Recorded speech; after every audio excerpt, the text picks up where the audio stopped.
so he's going to send him a kayak to him right now. That's terrifying because I somewhat believe that he actually would.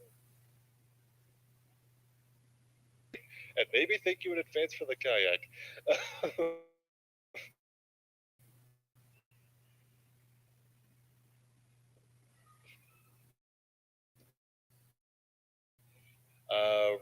Rohan, if you had access to a Starlink dish, would that solve your mobile bandwidth internet issues when the network gets congested? If so, maybe tweet Elon. Das, how would Starlink... Uh-oh, did we lose Das? Oh, Das just messaged us a second ago that he'd be AFK for a few minutes, so I asked Das a question right when he left. That's my fault. Well, we'll get that question back to Das in a second.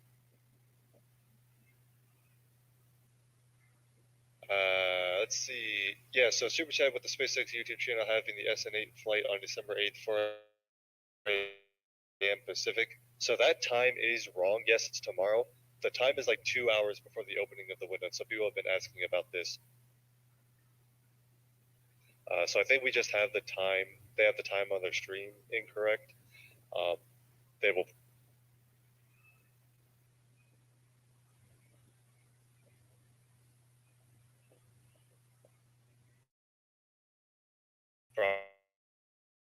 probably correct that as we get closer. The road closure, they can start fueling and things like that. So keep an eye on the live stream schedules, and of course the schedule's fluid anyway, to figure out when exactly the flight will actually happen. And to be fair with that SpaceX broadcast, just to put it into perspective, SpaceX is not planning this big elaborate webcast for this. That webcast will go live a few minutes before liftoff.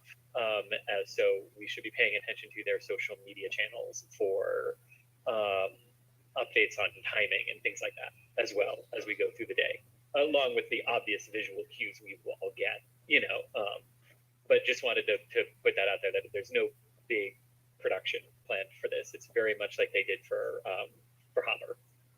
Yeah, excellent. And as we approach the top of the hour here, I am going to switch us over to side by side so that we can keep an eye on Fleet Cam out of Port Canaveral, zoomed in at pad 40, SLC 40 over there. I don't know exactly when that's going to go. I assume it's right at the top of the hour. It should be at the top of the hour, yeah. Yeah. I know last time we caught one during NSF Live. I think at 4 o'clock, because it shows 3 to 5 or 4:30. I think it's at the top of the hour is usually when they schedule these Falcon 9 static fires for simplicity. Yep.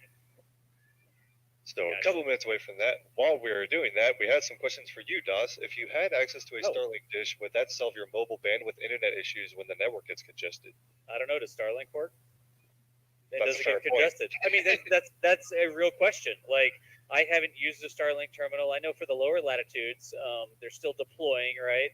They're not quite there with full coverage. So are there still gaps in the coverage? How will that work? And then how many people are on Starlink? Is Starlink going to suffer the same sort of infrastructure problems that the LTE networks have, the cellular networks have?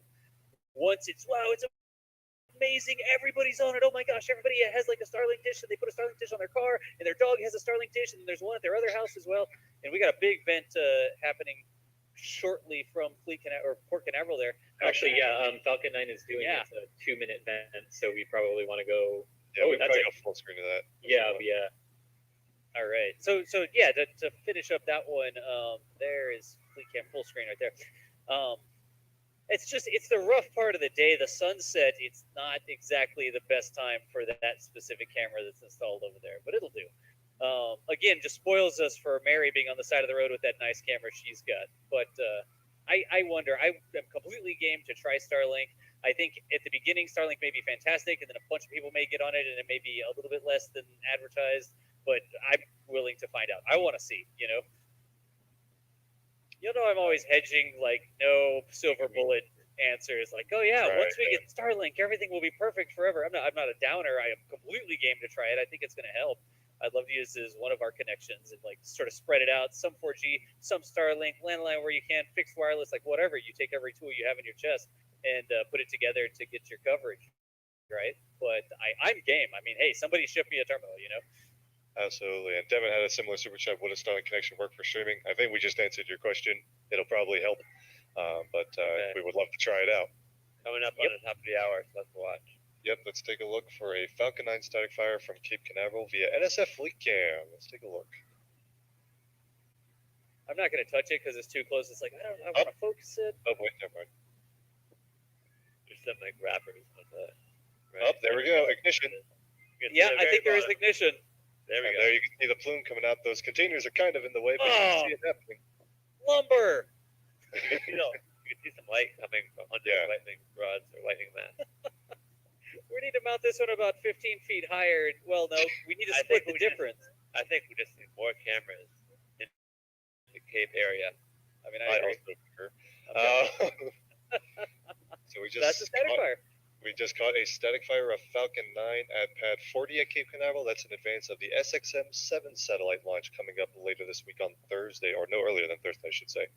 But of course, wait for SpaceX to confirm that test was successful. But another milestone for that mission, while we are waiting for what is likely the wrapping up of the Starship testing for today, looks like they have completed their wedge so we saw some depress vents earlier. But the tank is still frosty, so still in the process of finishing up testing. So we're going to keep an eye on that, and we're going to keep answering super chats and questions because we can do that. Although, Das, we have this other super chat for you here. Boom Baby Chase says, I'm here from the future to warn you, your robot camera army becomes sentient and takes over the world. Also, Bodie McRobo faces their leader. Bodie McRobo face. Robo face. Oh, no. Well, I mean, if they go sentient and they start to take over the world, can I at least still access the live camera feed so we can use an answer?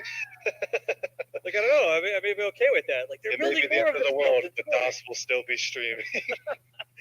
Yeah, the end of the world will be televised via the robots that do it. Like, this is more of Neuralink territory I think we're getting into here. Like, the singularity in AI. Tennessee Ferry with the super chat. Thank you so much. And Stace Bernard with the super chat says that we should call SN8 Shippy McShipface. So we have one proposed name for SN8. We're down to hear other suggestions. We're definitely open for other suggestions. WK Wells with another super chat says, everyone sing along, row, row, row your rowboat. Row. There we go. I'm What have telling we you, gotten ourselves into? it has to be now. Here's a question. I'm going to ask you this one, Michael. Have you guys heard of the Next Spaceflight app? Man, that Barack's launch data and history, just really cool stuff. Michael, have you heard of Next Spaceflight?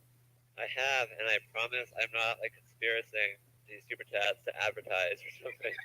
People just do it. I promise I'm not asking people to do it. But thank you so much for the support, Nikki6. Absolutely. And if you guys are not aware what Next Spaceflight is, Michael has developed an awesome app. It's got your launch schedule information. It's got launch articles. It's got upcoming events like dockings and Starship testing and things like that. If you don't have it, highly recommend. It's free. It's on iOS and Android, and it's awesome. It'll give you notifications when a launch is coming up, so you don't miss anything. You can tune into our live streams when that happens. All that good stuff. Totally an awesome app. Highly recommend. And Andre with another super chat says the kayak's on the way. God bless Amazon. It's good exercise too. It's like I'm legitimately nervous that there's actually a kayak headed to my apartment right now, but yes, I'm somewhat.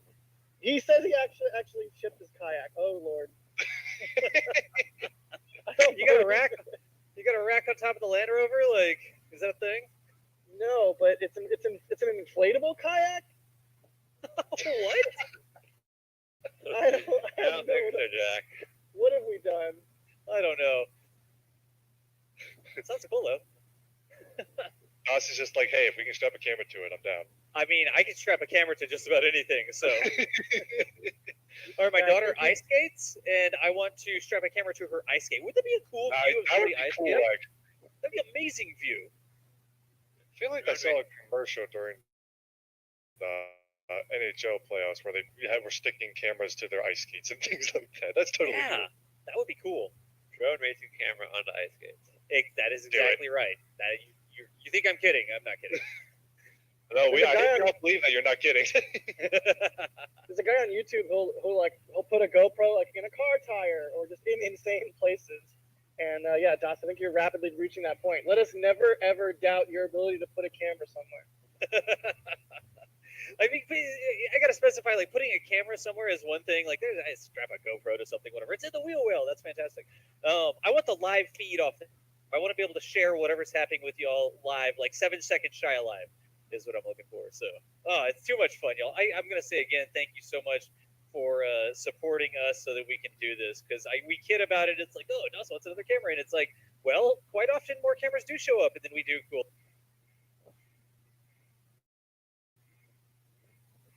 things with them. So I appreciate everybody for letting us do this, because this really is a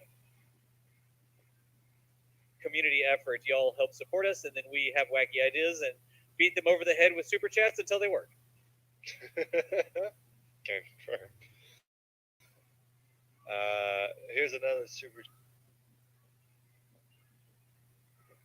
chat from Philip. Patrick Air Force Base still providing launch details for both SXM7 and Roll 44. Do we think it now might be both? We know it can't be both. They're too close together. The range cannot support those two launches back to back like that. Turn. And we'll keep an eye out for an update on that front. We know NROL 44 is a national security mission and would thus normally get range priority, although it's also worth noting that Delta 4 Heavy has aborted a couple times for this launch. And SpaceX did have the range first, so it's possible that they'll give SpaceX priority. Or it's possible one of the missions will delay for a completely unrelated reason to range priority, and thus the range priority argument doesn't actually matter. But we know it won't be both on Thursday. It'll be one or the other. I'm sorry, did I interrupt someone there? No, I just said nice. I'm sorry, Thomas. Oh, okay. It does look like some of the ice is melting there. The frosting melting on the side of the... When the road is reopened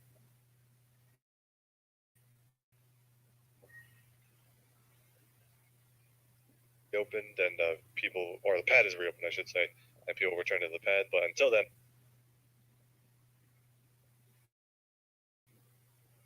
I think we'll keep an eye on Starship. I don't know what our plan is, but I figure that's what it is. It's beautiful out there right now. I mean, it is.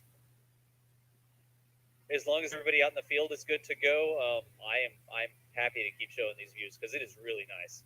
And the question queue continues to grow. So I got to start getting through these. Some of these are literally 2 hours old. You guys are asking questions so fast. I apologize. I'm trying to get to them as quickly as I can while still actually answering the questions. We really do appreciate it. We hope you're hanging out to talk about all this stuff with us. Let's see here. Try to find some good ones here. Well, SpaceX have drone footage, even though it's a no-drone zone. So it's a no-drone zone for everyone but SpaceX. SpaceX uses a drone to do their inspections and things like that. And we know they've posted some drone video before of like the SM5 and SN6 hubs and maybe even Starhopper. So I bet we'll see SpaceX drone video. Would not rule that out at all.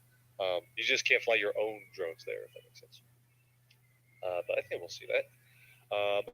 And then, yeah, some people asking about the countdown on the SpaceX stream and the fact that it's off. Yeah, we know SpaceX scheduled their stream for slightly the wrong time. Sometimes it happens. It's not a big deal.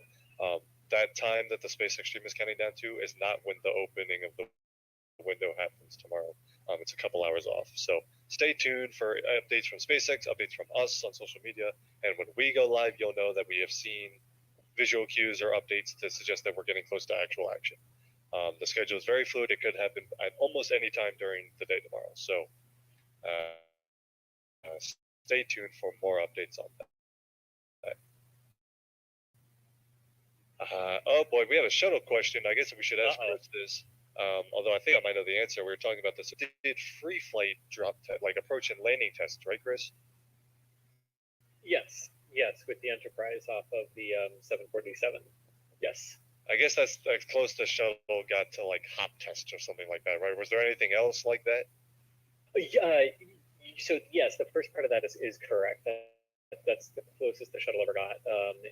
One of the things about the shuttle program is that its first flight was literally its first integrated flight. The first time that the orbiter and the tank and the boosters ever flew together was STS-1.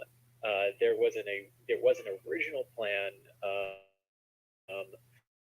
for STS-1 with John Young and Bob Crippen to fly a return to launch site abort profile to test and certify that particular abort mode. And I believe it was John Young who was quoted years after the fact of saying, "Let's not tempt fate and just proceed onto orbit."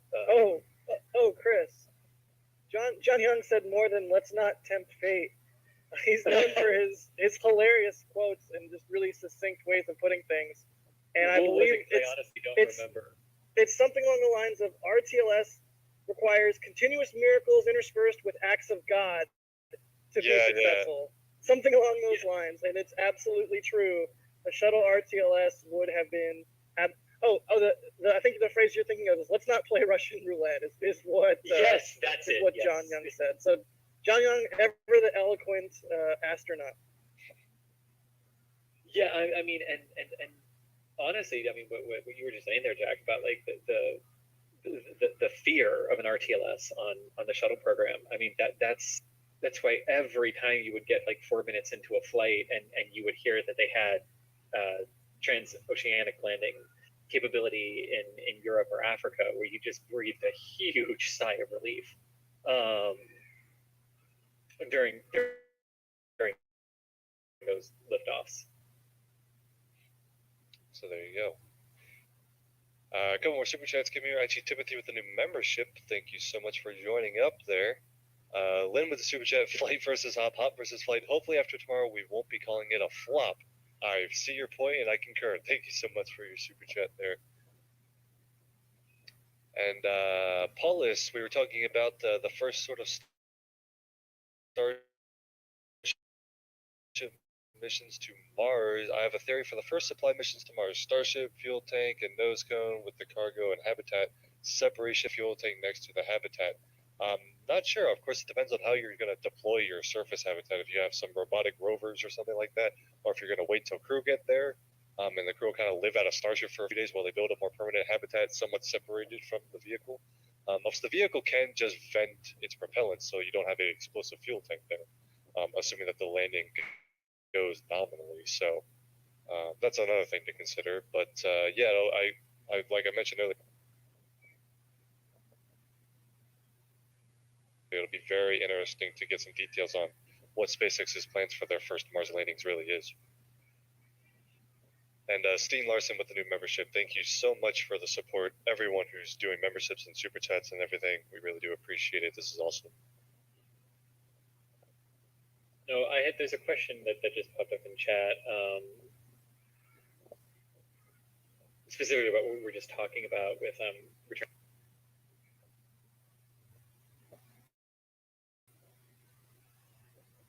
to launch site landings. But I had mentioned the transoceanic landing sites in Europe, and Philip had a question about which ones there were. The shuttle program had contingency runways around the world that they could use if they really got into an issue. There's a huge volume containing all of the possible sites they could use. But the three that were certified for use in the program that were in Europe were in Istres, France, Zaragoza, Spain, and Rome, Spain. And then there were a few along the western coast of Africa too, for the early program equatorial flights. I think we've hit our daily dose of shuttle facts on the NSF live stream. If someone's taking that off the bingo card, by the way, definitely hit that quota today. Press 2 for more shuttle facts. Yeah, right. Thank you for subscribing to Shuttle Facts. Awesome. You laugh, I could provide them. No, we know. The guys, like, literally, you can talk to Chris and be like,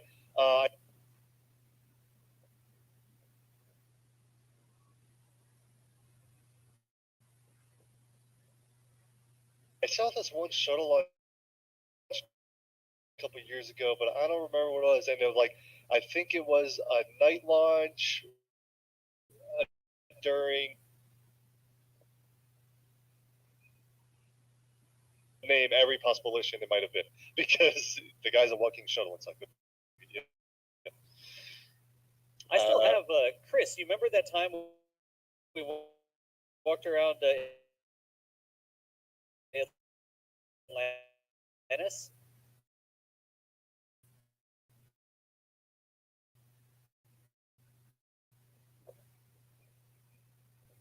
And we live streamed on my Twitch channel, and it was just like, hang out, talk about the shuttle. I still have that. I do. Raw video. So.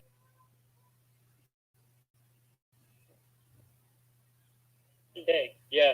One day we need to toss that to the editors and see if they can clean it up, and that'd be a cool extra thing to release one day, maybe. Yes. Would, actually. Speaking on behalf of the editors, yes. Yes.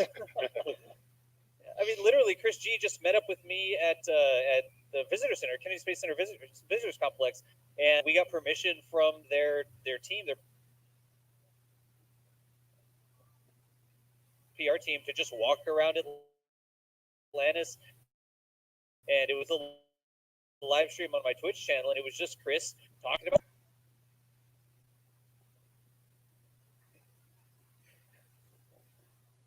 source footage from that, the original footage. So that'd be cool. I don't know how I remember that. You know, that was like one of your virtual field trips, right? Because Yep. like we had like the front page of Twitch, and they had delayed a launch or something like that. So we did the Atlantis trip instead. Yep. I think That's exactly right. Flexing over because they delayed a launch, and they gave us permission to walk around Atlantis with our cameras. Yeah. really cool, in addition to the video you're talking about, is if we deployed the NSF Hivemind and team that is all across the world and US to check out each of the orbiters, just do like a one massive video of like the orbiters, where are they now? I can check up on each of them in their respective viewing locations, and I don't know. I don't think I've seen anything like that. That would be really cool. it really would be cool. I mean, especially once they get Endeavor's facility built in Los Angeles, because I don't know if they all talk, if the Smithsonian and Kennedy and California Science Center all talked to one another, but the fact that the 3 flight-worthy orbiters are displayed in the 3 possible flight configurations of launch, orbit, and landing is a really freaking cool thing that managed to come out of this for their museum locations. And as sad as I am going to be when they finally get Endeavor vertical at the planned arrangement for Los Angeles, because it's so cool to be able to go and kind of walk under it and be so close to it. It's insane how close you can get to it at the California Science Center.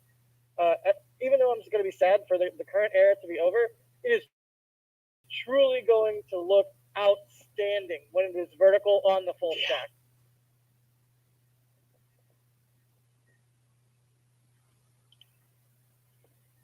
So anyway, back to Starship. LockSync looks nearly completely defrosted now, only a little bit of frost remaining, so tank's probably empty at this point. Yeah, I mean, there's really no tank farm activity. The ice frost is melting away. It almost looks like the sunward side that's getting a little bit more sun is melting a little bit more rapidly there, if I had to guess. But it does look like they may be done with that operation. I wonder if they're done with everything. Do have a super chat here for the Paint Jacks Rover Fund. Thank you so much for Wait W4I. Oh, is that for the 360 video? I did this thing when I got my Land Rover where I was like, I like the way that it looks dirty. And everyone around me was like, you're going to ruin your clear coat. And I was like, I like the way that it looks dirty. And well, here we are. And also, Land Rovers are just notorious for getting kind of cruddy paint on the roof there. And I guess it's a common problem. So actually, one of my next home improvement kind of things to do is sand the Land Rover and then just hit it with a coat of primer. Just like primer black, sand all the old clear coat off. So thank you for the super chat. It will look less bad in the future, I promise. You should do it with like a bed liner or something. Coat the Land Rover with bed liner. I might plasti dip it. I thought it would be cool to do a plasti dip, because a lot of people do that. That's a thing. That's definitely a thing in Texas for sure. Like all the ranch trucks and brush trucks and stuff like that, they get scratched up when you're driving through the mesquite. So they literally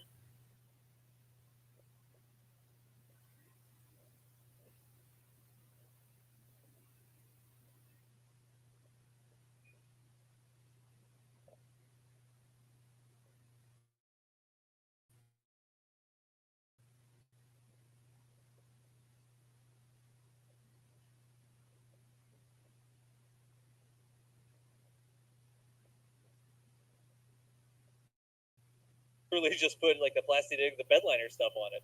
So Yeah, function over form.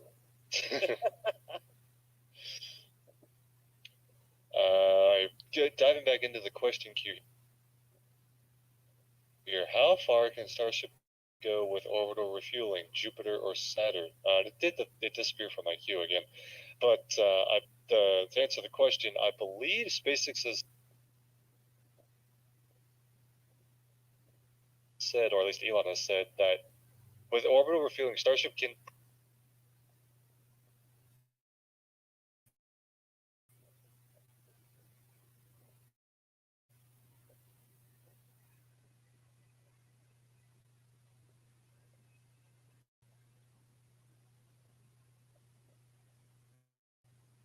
pretty much go anywhere in the solar system.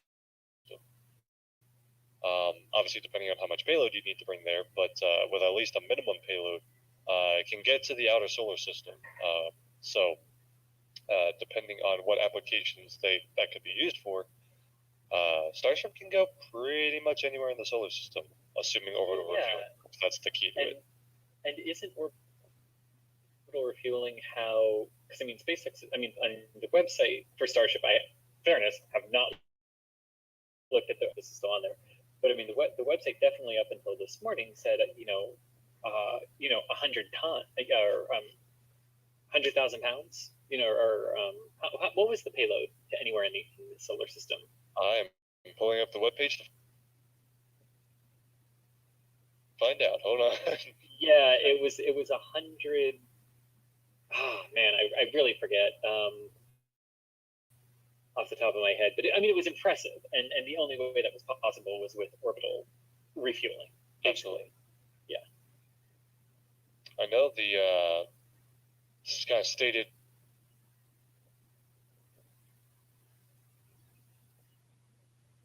payload capacity is 100 tons plus. I'm trying to figure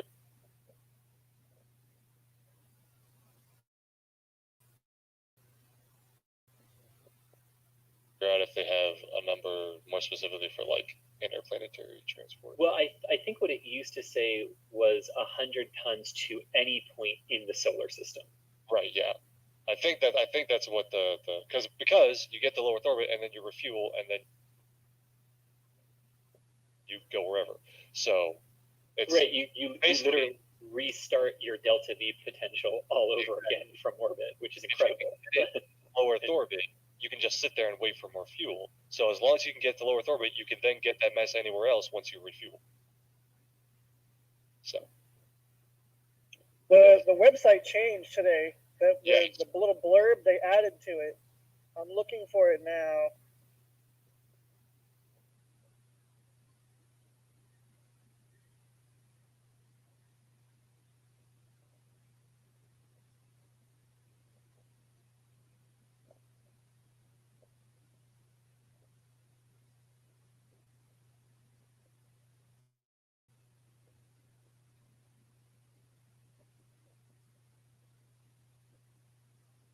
It's absolutely it. I mean, talk about getting excited for the launch. Let me see if I can find it. I'm failing miserably. It does say 100 metric tons to Earth orbit. Yeah, it does specify now. But again, I guess you could. But yeah, if you refuel at that point, then you can go anywhere from there. So.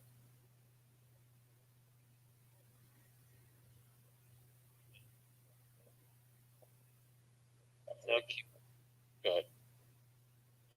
Somebody on our Discord was telling me there's venting from the right half flap. I missed it myself. I'm rewinding.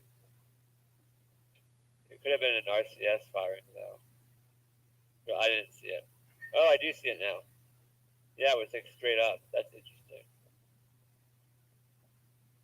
Where are you looking at? The fin? Where those fins were venting earlier? Just to the left of the right aft flap. It's not happening right now, but if you use your arrow keys to rewind the stream a few seconds, or a few times. It was at 520.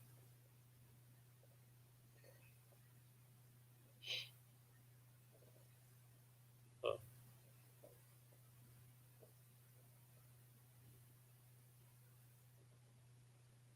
Well, we'll have to keep an eye on that. We know they're probably well into detanking operations. There's some venting kind of near the base of the vehicle. I don't know if that's a tank farm or something.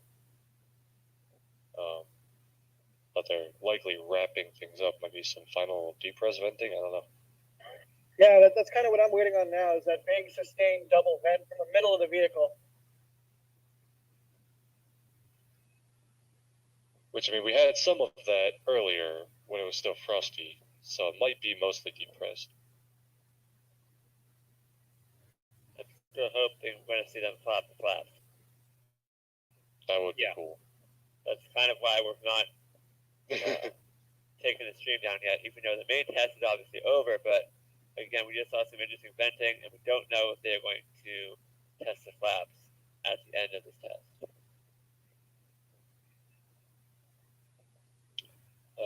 Question here from King: landing burn 1 or 3 engines? I feel like we're expecting 2 engines because of how they were doing the static fires, right?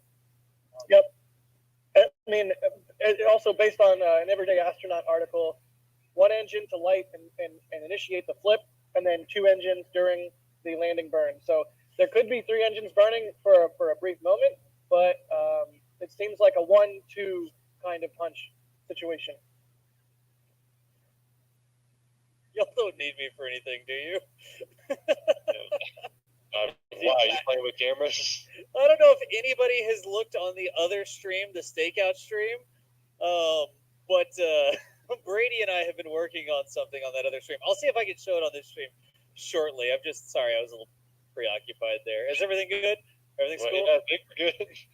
Okay, cool, thanks. Chat is telling me that they already tested the flaps, and I know that, but I want to see it happen while we're live. And possibly at a higher rate than the earlier test. The earlier test was quite a slow rate. I want to see some like rapid flapping, as you would probably be doing as you're coming down. It looks like Goss is designing a thumbnail. I am. I'm live designing a thumbnail. You're exactly right. That's right. You guys were talking about this earlier. Yeah. It's all good. I'll display it here just really briefly, but I think we're all good.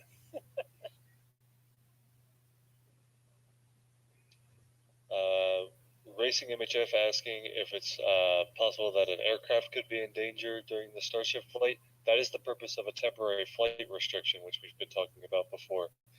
The airspace around the area for the launch is actually closed to air traffic so that they don't interfere with one another. No, the SpaceX has been working with the FAA to close the airspace in the area so as to prevent any problems with air traffic.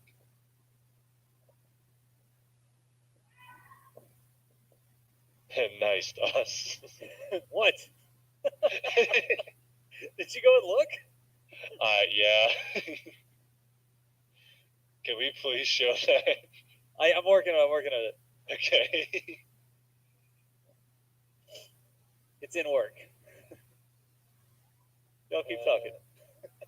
Yeah. Another question here: how many people can Starship carry in the future? The aspirational goal has always been 100 passengers. That might not be for the initial operation.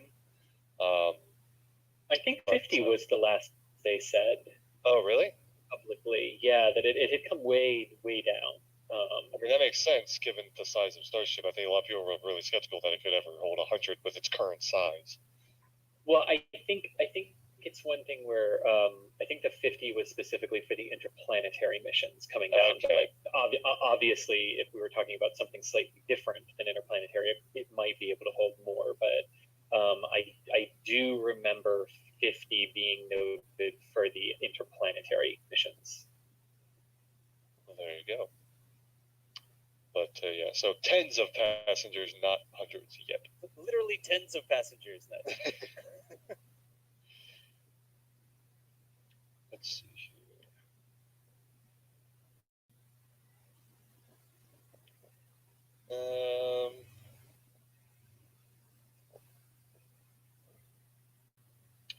And yeah, some more people asking, are the flaps in the flight configuration? We don't really know. Because they did their wedge rehearsal with the flaps in this configuration, assuming they were simulating the countdown to the flight, I would imagine that the flaps are going to be in this configuration during the initial ascent. But that's not really confirmed yet. We'll have to wait and see tomorrow what they do. Aha! Going back to a conversation we had earlier about upper stages kind of flying on their own power before the lower stages are finished, Buran flew under its jet engine power during its initial tests before it launched to space. I know it's not under rocket power, but that kind of counts. I don't know if that counts, but I know that's a good point. because they're not the engines that you flight. Right. People were also pointing out that portions of the Saturn flew. Like the third stage flew before a second stage flew on some of the weird Saturn configurations that they had as they were testing that program as well. Third stage is just the Saturn 1 upper stage, so that's flew first there. Just like the Centaur stage that's now in Atlas 5 flew on other rockets before the Atlas 5 booster was developed, so similar to that. All right, are y'all ready for adventures in robotic camera operation? Absolutely. Do you know how long it took me to get this live shot aligned exactly right? So Brady, that's not a picture. They overlay. So if I understand, so you overlay the text onto the live shot so you can make a thumbnail. That is exactly right. Instead of just editing a thumbnail like a normal human being, I had Brady give me the title with a clear background, like clear alpha on the background, and then I put it over the live camera on the live stream. And this is actually the live camera right now. I don't want to mess it up because it took me forever to do this, but let's see how accurately the robot returns to the program position. I've got this stored as a program position. Let's see how good the servos are. Can you like zoom into the O? I can't zoom into the O. I don't have that set up. But there, see, that's a live camera behind it. And if I tell it to resume that position, let me see what it does. Is it going to go back to the same spot? Survey says, hey. Nice. So if I tell it to go to the production site, let's look here. Here's the production site zoom. Oh, it missed the production site. Oh, it's the wrong production site. That's why I clicked on the wrong one. Okay, so this is off one side. Looks like the camera's a little bit. Let it focus. Come on. I mean, honestly, this works as well with the high bay in the background. Like, I'm okay with it. And if I tell it to go back to here, let's see how close it is to the return. Oh, come on. Not quite. Close. Yeah, a little close. A little bit off. A little bit off. All right. That's all good. Anyways, back to the sunset. Sorry, y'all. That's cool, though. And so we took a screenshot of that. The next time you see the thumbnail, for whatever reason we need to do a Starship stakeout, you can see how it was created using a live camera and an image with a clear background. That's funny. Here we go. Will SpaceX develop other rockets or spacecraft after Starship? Huh. Cool. At the rate they're going, warp drive is next. I mean, we know Elon has said that they want to scale up the Starship vehicle to larger vehicles of similar design later on. I don't know if that counts as new rockets or spacecraft. But I'm sorry, even that alone, yeah, you stand close to just what you're looking at right here, not stacked on Super Heavy, which is 70 meters tall itself, before you put this on top of that. This one's 50 meters. This is mind-bogglingly big in and of itself.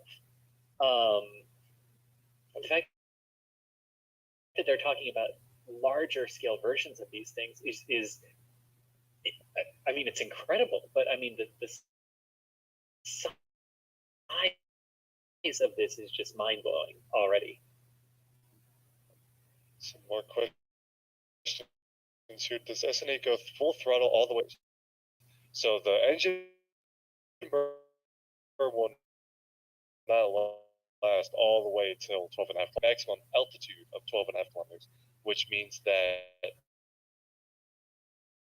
the engines will shut down before then, and its upward momentum will carry it the rest of the way towards its apogee of 12.5 kilometers, or its highest point. So,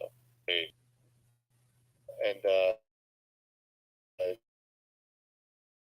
Jake Kraus with the super chat saying he's in South Padre Island. Who do I follow for the exact alert for the launch time? Thanks for the coverage. So if you follow at NASA Spaceflight, we will be providing real-time updates as soon as we get them on the status. Some official coverage of the flight as well, even though it's a test flight. So they will probably have some more information.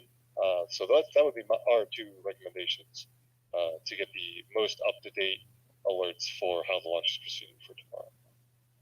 And that's at NASA Spaceflight on Twitter and at SpaceX on Twitter are probably your best sources there. Of course, if you subscribe and follow us here on the YouTube channel, we will be live covering that. So when we go live, that means we're getting close to the flight happening as well. So that's another way you can follow it as well.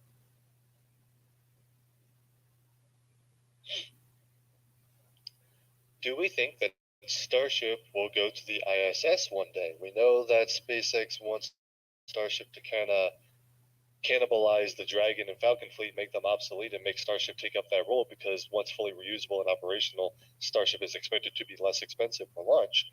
So do we think that we'll see Starship taking over space station logistics in the future? I don't foresee that unless they make like a smaller shuttle. I think that it would be pretty dangerous to try and dock Starship to station, and the amount of station keeping that you'd need to allow those two things to sort of meet up, I'm not sure that technically that's something that's possible, because Starship has bigger internal volume than the station. Yeah. Starship is massive, right? It's bigger than the station, I think you could say. It's like by volume or by mass or by whatever, right? It's huge. And even if you were to dock a Starship to the station, there's no way that the supplies that you would put in a Starship would fit inside the station. Does that make sense? Like, you're not going to use it to send 6 astronauts up. Right. I don't know. That's I guess, would you? Question mark? You know? Yeah, I don't know. That's a good point. I mean, in the future, at some point, the ISS will be retired, and maybe we'll replace that with a new low Earth orbit station. Maybe if there's one that's bigger, or they kind of design it with that in mind, maybe. I mean, Starship's main purpose is interplanetary transport. So as long as it's filling that goal, any other rules is kind of like a bonus, I would say.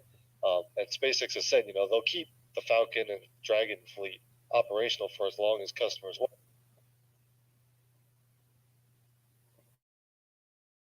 them. So if it turns out the Starship isn't great,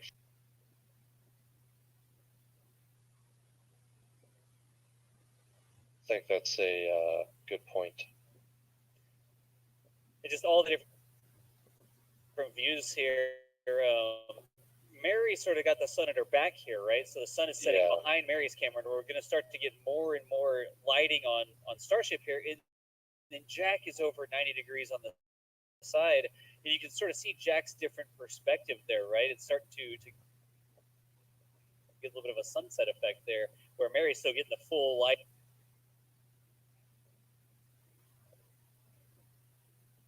on the side of the spacecraft. So it's a nice day down there, y'all. It is a really nice day.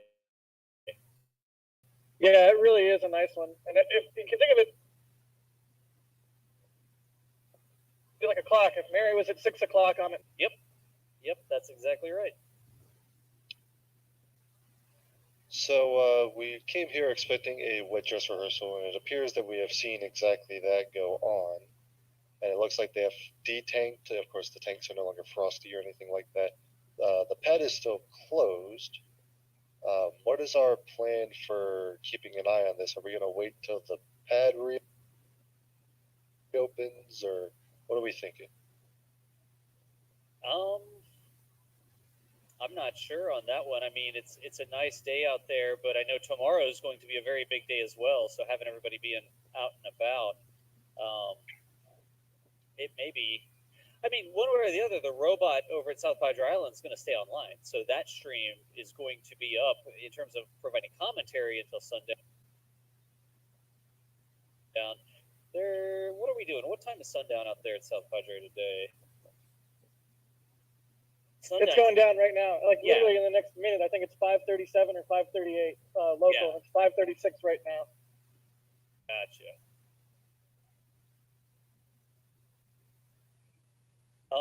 It's up to y'all. One way or the other, we're gonna keep that Starship stakeout stream going with the sunset view there from South Padre Island, so we can certainly spool down the commentary. It looks like we did get to the end of the super chat queue. Of course, as soon as I said that, somebody did a super chat. Web Finder, thanks for the CLP.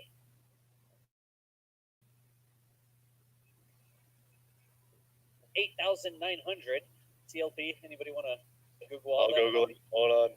Thank you. It's over 8,000. Well, it is. Chilean pesos. Chilean pesos. Well, Web Finder, thank you. Which is for about that. 12 US bucks. Okay, we'll take it. All right. But we've cleared out the super chat queue. We could always sit here like 24/7 answering questions and stuff like that. Look at this. God. Got the sunset view going on there. Like Jack said, the sun is just about going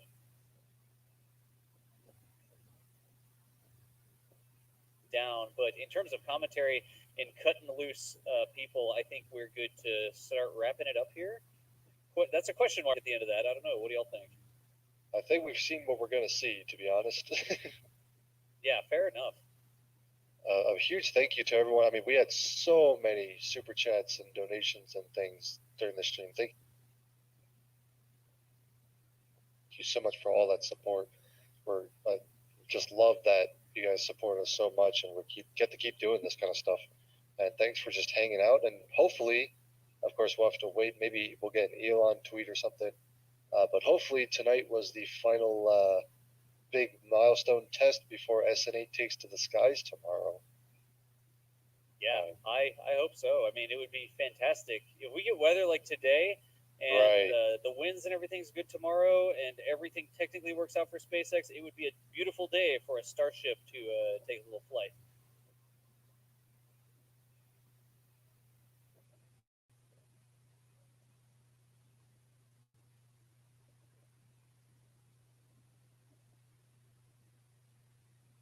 So, Yep. Is there anybody else here? Yeah, Jack, I mean, how you doing? I can reiterate what you guys just want. It's going to be exciting tomorrow.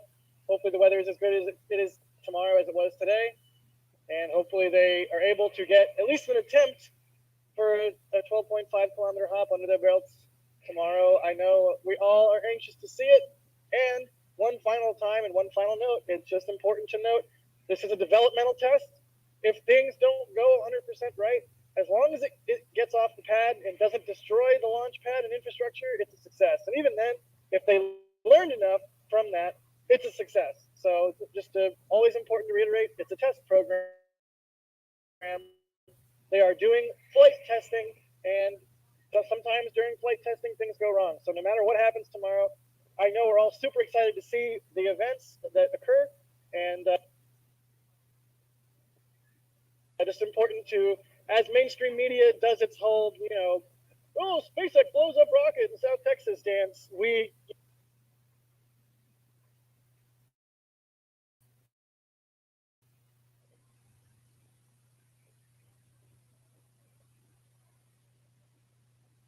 keep a level head and make sure our friends and family know that it's a developmental test of a developmental rocket program, and this is part of the road to getting back to the moon and getting to Mars, and this is all we want to see. So just a small note to keep the people that you know that might be sort of aware of this stuff, but not completely aware of this stuff, informed that tomorrow is a big day, and we're all very excited to see whatever occurs. But no matter what happens, it's going to be a learning opportunity, and it's just one step on this awesome staircase that we are all climbing together as we work towards Mars. Yeah, sounds good to me, Jack. That sounds really good, y'all. I do believe that is going to mark. Correct me if I'm wrong, but we're going to go ahead and spool down our commentated broadcasts here, and we will continue to leave that Starship Stakeout stream online, but we will be spooling this stream down. So if you want to watch Starship SN8 all the way down to sunset from the robot that's positioned over Padre Island, here is the link. I am putting it in chat. That's me, K Space Academy. Oh, did I put it in the wrong? I put it in the wrong link, the wrong stream. There you go.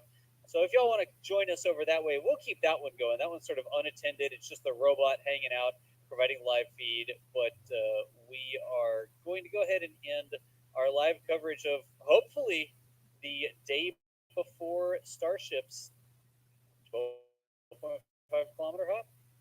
Did I miss anything else? Go around the horn? Sure. What were you saying, Thomas? Go ahead. Sorry. I was just saying, yeah, hopefully tomorrow. I mean, obviously, stay tuned for updates because the schedule is fluid. The technical issue could come up, weather could come up, who knows. But hopefully tomorrow we will have a flight opportunity and a launch attempt for Starship SN8, and it'll be very exciting. So thanks for tuning in tonight, thanks, and hopefully you'll tune in with us. Joining us here today, of course, we had this fantastic view courtesy of Boca Chica Gal. She's got the up close and personal camera. We're so spoiled with this camera. However many other cameras we add, we have been spoiled by Mary and how close she is and how nice this camera that she operates is out there. Not just in the live streams, but in the daily videos that come out, all the sunrises and reflections in the water and all the different ways that she's helped you experience Starship. Give it up for Boca Chica Gal, y'all. Put it in chat. Say thank you to Mary, because she is the reason that we know what's going on down there at Boca Chica. I'm just wait until we see. Yeah, there you go. Lots of people saying thank you, Mary. You can follow her on Twitter. She's at Boca Chica Gal up in the upper right-hand corner of the screen. If you want to keep apprised of the latest breaking photos and videos and stuff like that coming out of Boca Chica, you should follow her because she's taking them. That's what I like to see, y'all. Also here commentating, dude. Thomas, thank you so much for holding it down today while I was watching all my robot children. No problem. Always a pleasure. All right. Thomas Burkhardt, live stream commentator, editor. This is the last time you wrote a story, man.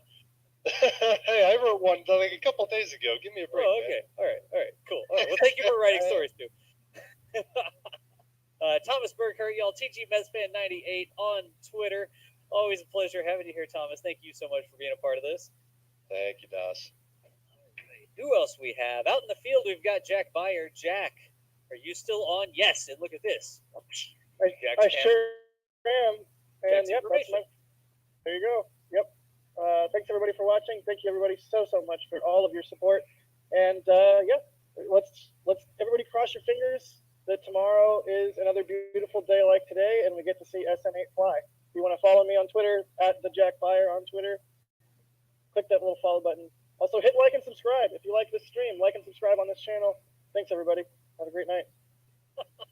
Andre asked if you've received your kayak yet, and how beefy are your forearms for rowing the kayak? Well, I'll tell you one thing. They're going to get a lot more beefy. We're going to have to do a live stream from the kayak at some point to appease Andre, even if it's just like from my phone and preserving the expensive equipment on dry land. But we can do something to appease Andre for his demand from a live stream from the kayak. I mean, he just literally sent me a kayak, so we have to do something. By the way, I added that part about your arms being beefy enough to row the kayak. That was editorial commentary. I just added that in. Anyways, Jack, thank you so much. Be safe out there at South Padre. Watch the crowds tomorrow. Be safe there as well, and thank you so much. Drove it all the way from. It's 24 hours as Apple Maps flies, so it's longer than that with gas and food and other stops and sanity. But yeah, we're being safe out here. We are staying distant, and we are masked, and we are not going around and hanging around with other people. And yeah, that's the name of the game. It's pandemic time. Yeah, good deal. deal. Be safe out there, Jack. We'll look forward to talking to you again tomorrow. And then also about